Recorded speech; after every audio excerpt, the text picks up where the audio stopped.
Around the world, just 14% of engineers are female. If girls grew up with puzzles instead of dolls, would that still be the case? Debbie Sterling doesn't think so. The mechanical engineer founded GoldieBlox, a toy company aimed to show girls that engineering can be cool. She also has a knack for her videos going viral. Overnight, 8.5 million people viewed her parody of the Beastie Boys song Girls in her sassy Girls Gone Rube Goldberg wild video. But that wasn't her first hit. I asked her about her very first video she ever did, I Want a Goat. Here's what she had to say.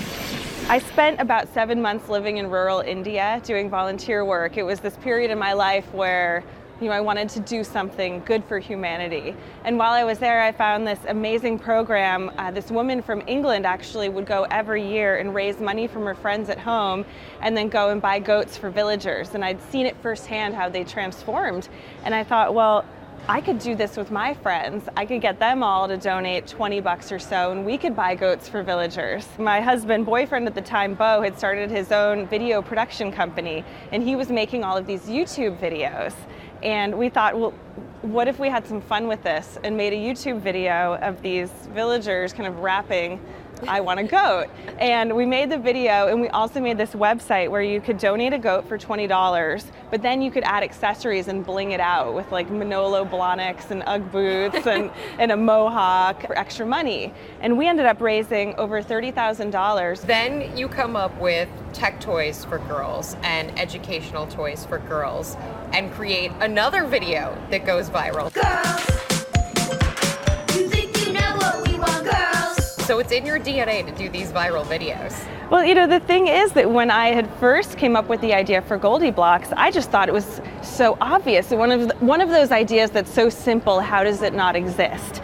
And when I made my first prototype and I showed it to people in the toy industry, they all said it wasn't going to sell.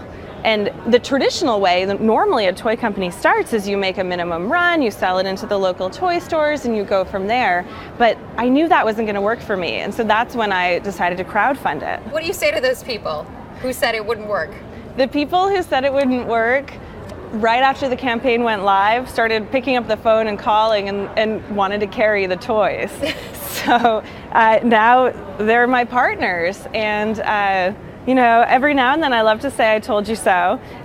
We still have a lot of work to do, though, to get the message out to everybody, the toy industry, parents who don't yet understand the value of STEM education for their kids and how important it is. You, in this video, used the Beastie Boys song, Girls, and you did your own take on it. And then there were some legal issues around it. Did you expect to get that kind of response from the Beastie Boys?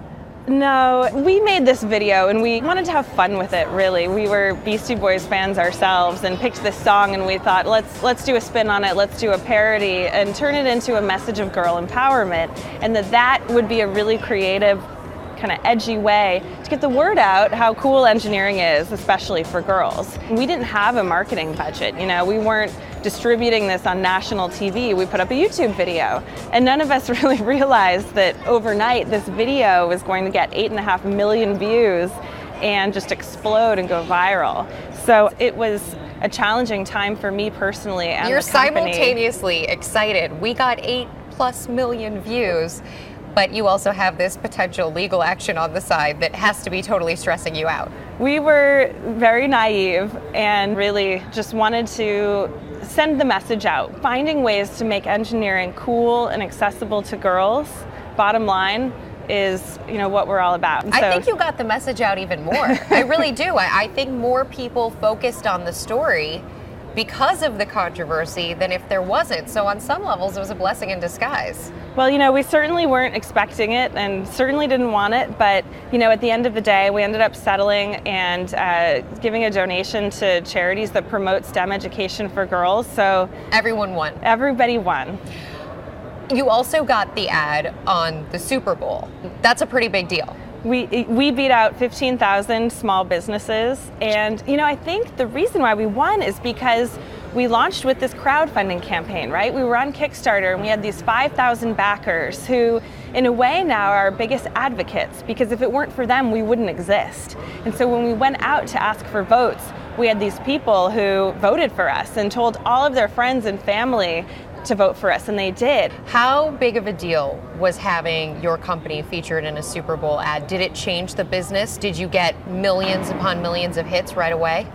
It was pretty explosive. I remember we only had about 10 employees, and so we flew everybody out to New York to watch the commercial. And when it happened, it just felt like this history-making moment where the commercial itself really was this girl power kind of rally cry to throw out your pink toys and build your own rocket ship. Since then, really, I think that the commercial helped take the company to the next level and gave us new opportunities. For example, this year, a float in the Macy's Thanksgiving Day Parade. Right. How did you choose that? We were trying to come up with how do we make engineering cool and accessible to girls. Similarly, parade floats are engineering marvels. Growing up, I always dreamed of becoming the princess waving on the float. Well, this is our opportunity to create a float where every girl could look at it and maybe not just dream of becoming the princess on the float, but building her own float. So much of your focus has been getting girls more interested in technology, engineering, mathematics, all of these fields that females are genuinely underrepresented in. What do you think is the biggest thing holding young girls back from pursuing that? I think it's our culture. I really do. Engineering and technology is a boys' club, and that club starts when we're little kids.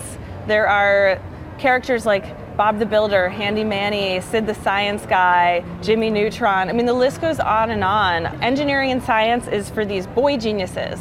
So from a young age, when you're kind of developing your identity of what a little girl is and what she should be interested in, I mean, those topics, they just don't show up. And I think that that's where GoldieBlox can step in and change that conversation early on. Thank you so much for joining us for Real Biz. We want to hear from you. Is there a special woman in your life that is giving back to your community? Tell us about her. Like us, tweet us at Rebecca Jarvis, and comment below. And from the studios in New York City, I'm Rebecca Jarvis. Have a great day.